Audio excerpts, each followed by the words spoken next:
Well, this episode of Gotham, more so than any episode up to this point, has really focused on the gang war aspect of Gotham.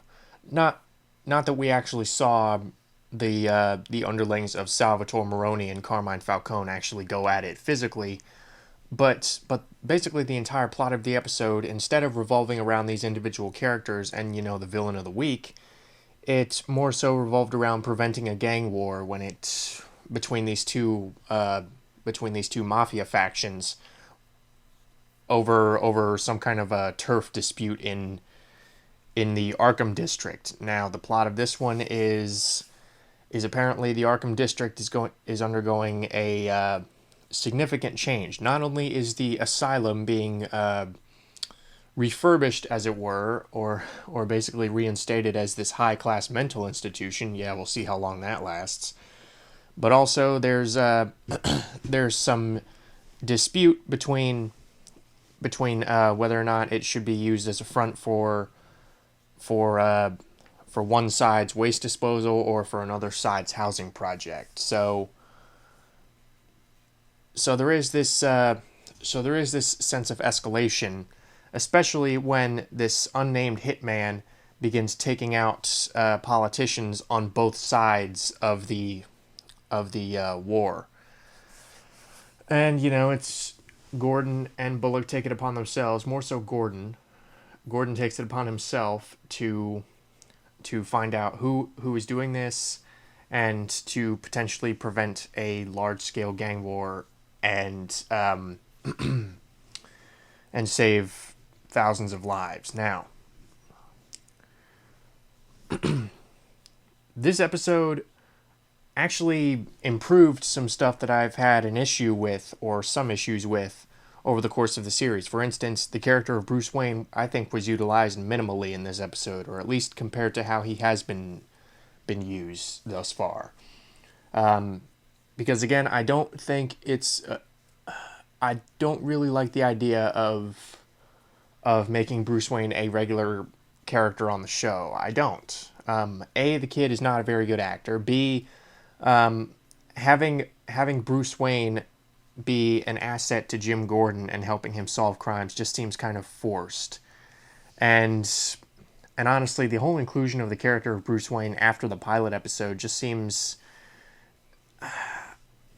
it's like the writers, at least from the perspective of it not being a Batman show, don't necessarily trust their audience to remember that Bruce Wayne is going to become Batman. It's like they have to keep reminding you, not so much with the Batman references, although there are still plenty of those. Not so much this episode, which is another thing that was improved, but but also, again, by including the character of Bruce Wayne, it seems like they're constantly reminding you, like, yes, he does exist. I don't like him. I don't like his character, and I don't like the fact that the show basically has to keep writing him into the plot. And I don't think it has ever been more prevalent than it was in this episode when they revealed that the Waynes actually had a big stake in the renovation and refurbishing of the Arkham district, particularly the mental institutions. So again, I thought that was kind of forced. But aside from that, the character of Fish Mooney, again, while I still don't like her, and while I still think Jada Pinkett Smith is not very good in this show, I still don't know what kind of accent she's doing, but she actually did not make a boneheaded decision in this episode like she has been doing. She actually is holding these auditions for this, presumably a spy, presumably some kind of seductive spy to get into Falcone's inner circle, to where she can eventually take him out. They left it pretty vague, which I think was the right move. I think if they showed all of their cards at once, then the suspense would be ruined. In fact, I don't think I know.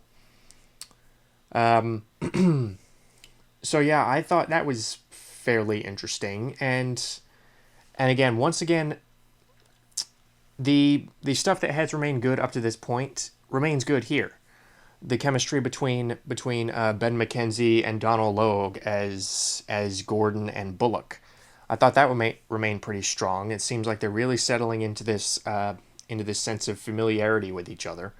Not that their chemistry was ever a problem to begin with. It was actually one of the high points of the show, but now they're really starting to get to know each other, and they're really falling into this whole partners deal.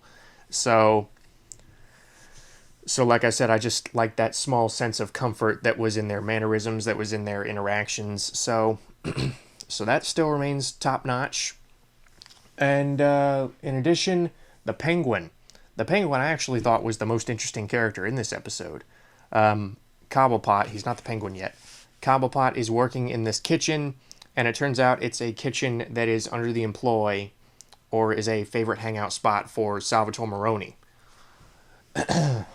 And what he does with this information is, I don't exactly know how much I'm spoiling here, but what he does is that he hires these 3 goons to break in and kill several members of the staff, make it look like an attack from Falcone, so that Cobblepot can hide in the freezer or the refrigerator, or whatever, with the money, making it look like he saved the money.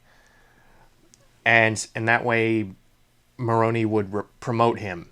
And then immediately after that, he takes some souffle over to his hired goons, and he's like, "Good job," and they eat and they die. So that whole plan that he had going, not only was it gleefully gruesome, but in addition, I actually thought that was something that the Penguin would do. The Penguin I know.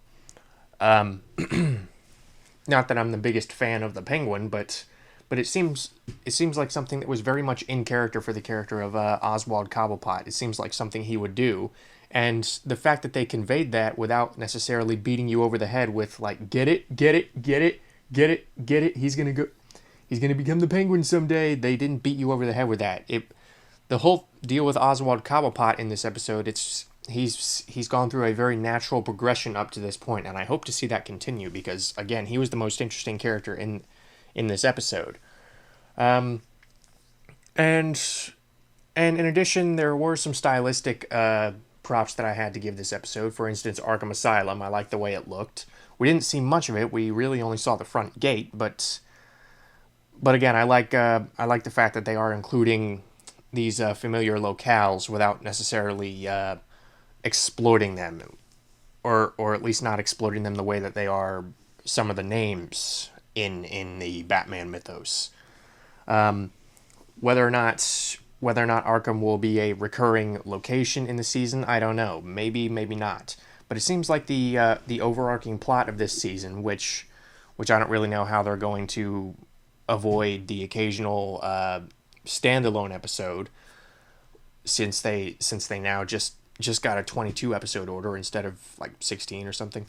But it seems like the overarching arc, redundant. It seems like the overarching story of this season, or at least it seems like it's going to be the turf war or the gang war between Falcone and Maroni, and possibly some new gang leaders rising from the ashes of that war. You know, maybe Fish Mooney, God help us, will come out on top, or maybe even better, the Penguin will come out on top, because like I said, he's much more interesting and much more well acted than Fish Mooney. But again, that's just kind of speculation, and the fact that this episode has me doing that, I think is a good sign. Like I said, this episode was fairly accomplished in a lot of different respects. It actually improved some stuff that I had a problem with in the previous episode, and yeah, Gotham, while it's not quite as solid as Arrow and The Flash when it comes to DC comic book shows, it is still keeping me interested. It's keeping me coming back. And isn't that the point of any TV show?